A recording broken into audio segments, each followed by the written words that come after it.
Today I'm trying my hand at zucchini noodles, and I purchased these Power Lance peelers from the internet, impulse buying. Guy had a little tutorial video on zooming, so we're gonna see how they turn out. First, I know you chop off the end. Okay, now let's see. So it looks like this is the widest, this is the next widest, and this is the smallest. So let's start with the red.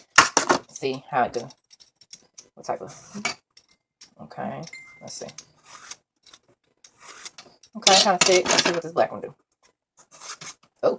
Oh, kind of slice it up. Let's do it going down. Okay, kind of give me the thin look I'm going for. Let's try it again, going the other way.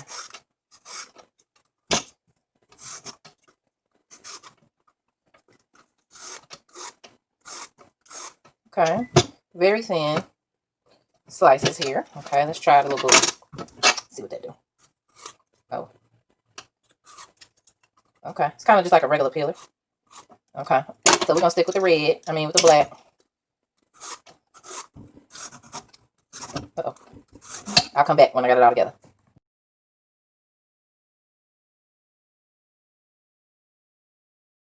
I finished slicing or peeling all of my zucchini so they look like noodles now. Now, zucchini holds a lot of water, so I'm going to let it strain. I've got it sitting over this bowl in a strainer, and I poured a little bit of pink Himalayan sea salt over it so the salt could draw out some of the water. And I'm going to let it do its thing and just do that while I move on to my walnuts and grind these up into my meat substitute. So I'll come back with that. Now you could do this by hand with a knife, or you can put it in a food processor and put it on pulse and just get it to, you know, it's real grady. I haven't decided which method I'm gonna do yet, but when I come back it'll be ground up and we can season it and go from there.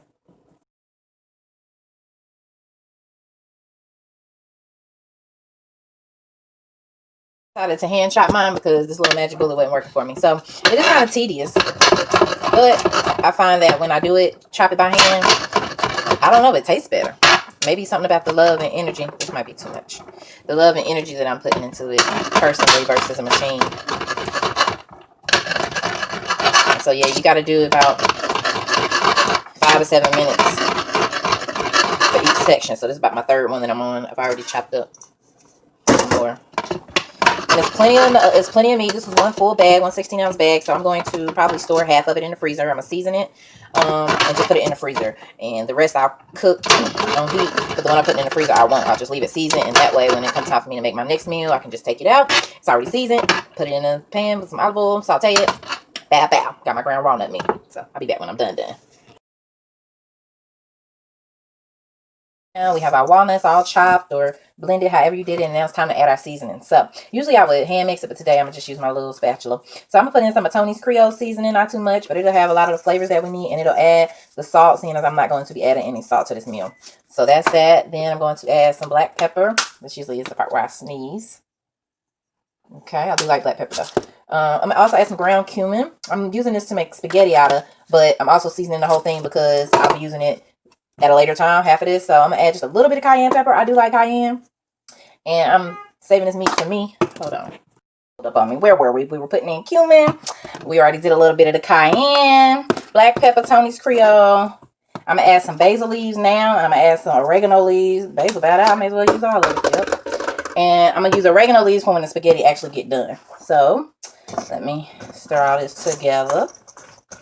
And you can add whatever seasonings you like depending on what you're trying to do with the ground walnuts. If you're trying to make tacos, we use cumin and chili powder and pepper and taco seasoning. Oh, let me get my sazon. Hold on. Now, I do add me packets of these, but this tacos are not, because it just take it to a whole nother level. Sazon packs. If you never heard of them, they on a Hispanic aisle. What they got in them, I don't even know. Gualamato, oh, it's all in Spanish. Okay, monosodium glutamate, salt, dehydrated garlic, cumin, yellow 5, whatever that is.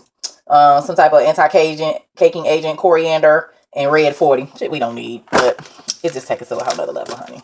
So yeah, you can season it however you want, and then after we do that with the tacos, we add like a little fajita sauce, and honey, them things be hitting. I've done this with jackfruit. I've made like seafood jackfruit using Old Bay and like sea kelp. So if you wanted to make your ground meat taste seafoodish for whatever reason you want to do that, you can do whatever. And then you can also eat it raw. So like right now how I just chopped it up, I could just let it get room temp or sit it outside in the sun for a little bit, maybe a little cheesecloth or clear wrap covering it or something like that, something thin where the air can get in, let the heat come in a little bit, and you can eat it raw. You can put it using collard wraps, You could do whatever, but I'm gonna heat mine up. So yeah. How much water drained out of these zucchini noodles? See? Yep. So I'm gonna pat these down with a towel, and then we are going to saute these and the walnut meat at the same time on 2 different eyes. All right, let's get it. I got both of my pans preheated. I'm gonna go ahead and get my walnut meat going.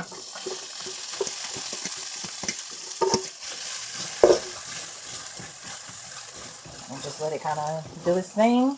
I put in some extra virgin olive oil.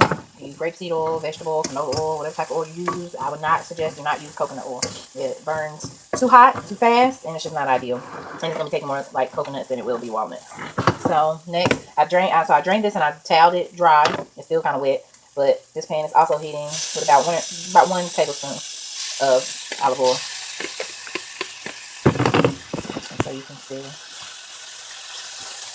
These aren't going to take long because they're going to get soft. You can really eat these raw as well. I'm just not there yet. I like a little heat on mine, and I want it to imitate, you know, a pasta noodle, so I want it to be warm. This is only going to need about 3 to 5 minutes, and then I'm going to strain it again and let it, you know, sit and do its thing while I finish up the walnut meat. And this doesn't take long either because, again, they're both basically done. They don't have to be heated. Now, you can start to get stuck to the bottom, so you got to make sure that you constantly stirring it. And then you can put it on low if you want to and cover it with a top. I'm going to also add in some peppers and mushrooms I put up in the back. I'm going to add some in too. So it could be a little spicier and a little meatier for me. I can go ahead and now.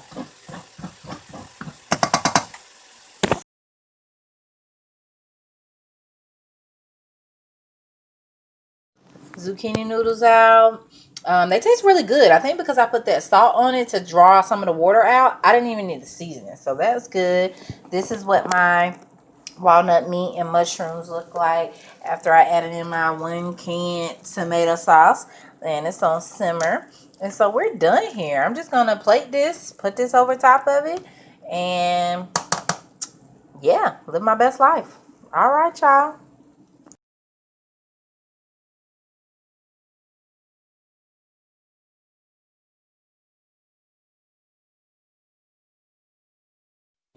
Yo, this walnut meat and mushroom over zucchini noodle spaghetti came out really good with my homemade garlic bread. Yeah, this the one. I did it on this one.